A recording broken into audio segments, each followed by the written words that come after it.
Learn take things पर आपका बहुत बहुत स्वागत है। कभी सोचा है आपने कि आर्टिफिशियल इंटेलिजेंस कैसे बस एक फोटो को देखकर बता देता है कि अरे ये तो बिल्ली है? या आप जब टाइप कर रहे होते हैं तो आपका फोन कैसे पहले ही समझ जाता है कि अगला वर्ड आप क्या लिखने वाले हैं?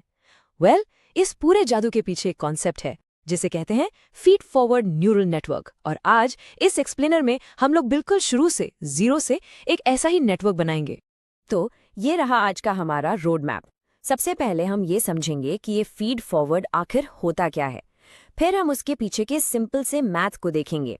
इसको ठीक से समझने के लिए हम एक पूरा numerical example step by step solve करेंगे।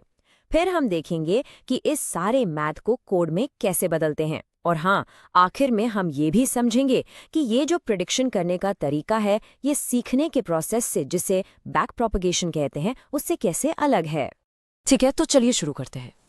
सबसे पहला और सबसे जरूरी सवाल, ये फीड फॉरवर्ड नेटवर्क आखिर है क्या? सोचो, ये बिल्कुल एक वन वे स्ट्रीट जैसा है।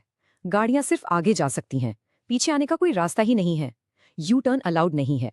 बिल्कुल वैसे ही एक न्यूरल नेटवर्क में इंफॉर्मेशन इनपुट से शुरू होती है, फिर बीच में कुछ हिडन लेयर्स आती हैं जहां सारा जादू होता है, और आखिर में बूम, आउटपुट आ जाता है।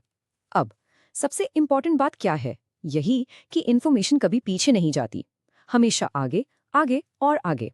और बस इसी सीधे फॉरवर्ड फ्लो के कारण इसका नाम पड़ गया फीड फॉरवर्ड। सिंपल है ना? तो ये पूरा प्रोसेस 3 मेन स्टेजेस में होता है। सबसे पहले है इनपुट लेयर। इसको नेटवर्क की आंखें और कान समझो। ये बाहर से सारा रॉ डेटा, जैसे एक फोटो के पिक्सल्स, अंदर लेता है। फिर आती हैं हिडन लेयर्स। ये इस पूरे ऑपरेशन का असली दिमाग है। यहाँ सारे कॉम्प्लेक्स कैलकुलेशंस होते हैं, पैटर्न्स को पहचाना जाता है। और आखिर में आती है आउटपुट लेयर। ये हमें एक फाइनल आसान सा जवाब देती है, जैसे बिल्ली या कुत्ता। चलिए अब उस मैथमेटिक्स की बात करते हैं जो इस पूरे सिस्टम को चलाता है। ये हमारे नेटवर्क का इंजन है। और बिल्कुल घबराइए मत, ये देखने में शायद थोड़ा कॉम्प्लेक्स लगे, लेकिन असल में ये काफी सिंपल है। नेटवर्क के अंदर हर एक छोटा सा न्यूरॉन सबसे पहले एक वेटेड सम कैलकुलेट करता है। इसका मतलब क्या है? सिंपल, हम हर इनपुट यानी x को उसके वेट यानी w से मल्टीप्लाई करते हैं। ये वेट बताता है कि कौन सा इनपुट कितना जरूरी है। सारे मल्टीप्लाई किए हुए इनपुट्स को जोड़ने के बाद हम एक एक्स्ट्रा नंबर ऐड करते हैं, जिसे कहते हैं बायस या b। इसको आप एक छोटा सा एडजस्टमेंट मान सकते हैं, जो न्यूरॉन को आखिरी फैसला लेने में मदद करता है। और सबसे जरूरी बात, यही वेट्स और बायस हैं जो नेटवर्क ट्रेनिंग के टाइम पर धीरे धीरे सीखता है। वेटेड सम निकालने के ठीक बाद उस रिजल्ट को एक एक्टिवेशन फंक्शन से गुजारा जाता है। इसे आप एक गेट कीपर की तरह समझो। ये गेट कीपर डिसाइड करता है कि इस न्यूरॉन का सिग्नल इतना इंपॉर्टेंट है भी या नहीं कि उसे आगे भेजा जाए, और अगर है तो वो सिग्नल कितना स्ट्रांग होना चाहिए। ये स्टेप बहुत बहुत जरूरी है, क्योंकि ये नेटवर्क में नॉन लिनियरिटी लाता है। ये एक फैंसी वर्ड है, पर इसका मतलब बस इतना सा है कि इसकी वजह से नेटवर्क सिर्फ सीधी लाइंस नहीं, बल्कि असली दुनिया के टेढ़े मेढ़े कॉम्प्लेक्स पैटर्न्स भी सीख सकता है। चलिए 2 सबसे पॉपुलर एक्टिवेशन फंक्शंस को देखते हैं। पहला है सिग्मॉइड। इसका काम है किसी भी नंबर को, चाहे वो कितना भी बड़ा या छोटा हो, 0 और 1 के बीच की रेंज में डाल देना। ये बहुत काम आता है जब आपको कोई प्रोबेबिलिटी यानी संभावना निकालनी हो। दूसरा है रेलू यानी रेक्टिफाइड लीनियर यूनिट। इसका रूल तो और भी आसान है। अगर इनपुट नेगेटिव है तो आउटपुट 0, और अगर पॉजिटिव है तो जैसा है बिल्कुल वैसा ही रहेगा। रेलू हिडन लेयर्स में बहुत ज्यादा यूज होता है, क्योंकि इसकी सिंप्लिसिटी से नेटवर्क बहुत तेजी से सीखता है। अब बातें बहुत हो गई, चलिए एक असली एग्जाम्पल से इसको समझते हैं। हम रियल नंबर्स यूज करेंगे ताकि हर चीज बिल्कुल क्रिस्टल क्लियर हो जाए। तो ये है हमारा स्टार्टिंग पॉइंट। मान लीजिए हमारे पास 2 इनपुट्स हैं, 2 और 3, और हमारी पहली हिडन लेयर के लिए हमने कुछ वेट्स और बायस पहले से डिसाइड कर लिए हैं। यहाँ एक बात याद रखना जरूरी है, असली में यही वेट्स और बायस हैं जो नेटवर्क ट्रेनिंग के दौरान सीखता है।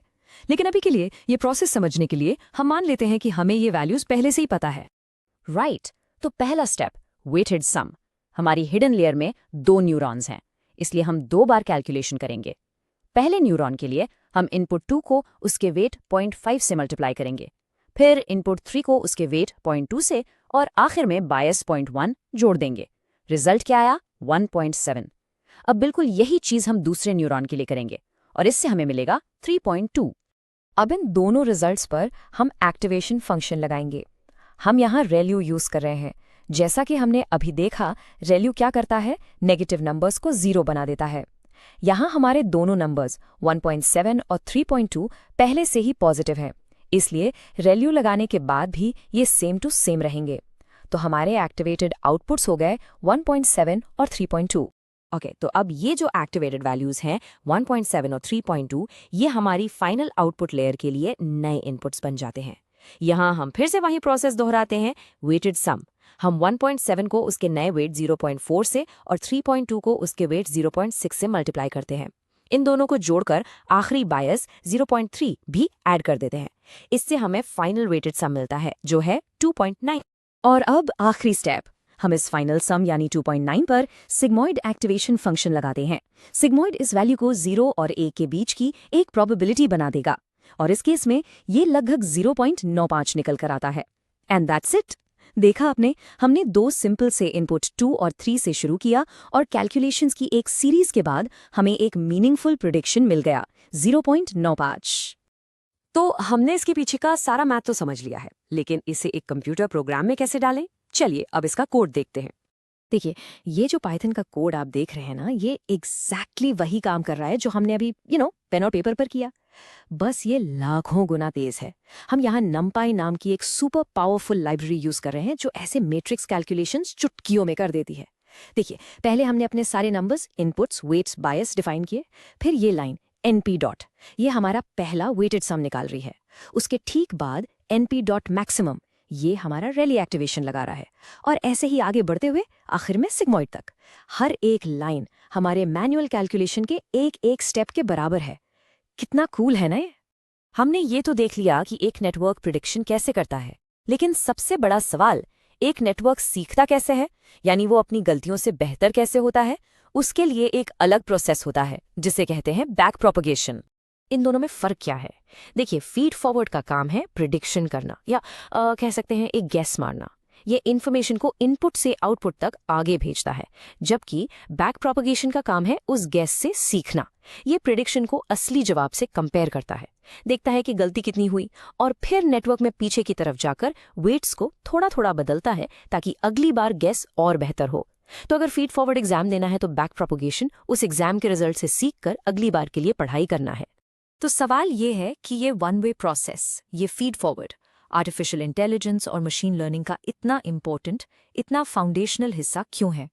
विल, इसकी असली पावर कुछ जबरदस्त आइडियाज में छिपी है। पहला, नॉन लिनियरिटी। एक्टिवेशन फंक्शंस की वजह से ये नेटवर्क्स बहुत ही कॉम्प्लेक्स रियल वर्ल्ड पैटर्न सीख सकते हैं। दूसरा, जब हम बहुत सारी लेयर्स एक के ऊपर एक रखते हैं तो हम डीप नेटवर्क्स बनाते हैं जो चीज़ों को हायरार्की में सीखते हैं। मतलब पहले छोटी चीज़ें जैसे लाइंस, फिर शेप्स और फिर एक पूरी तस्वीर।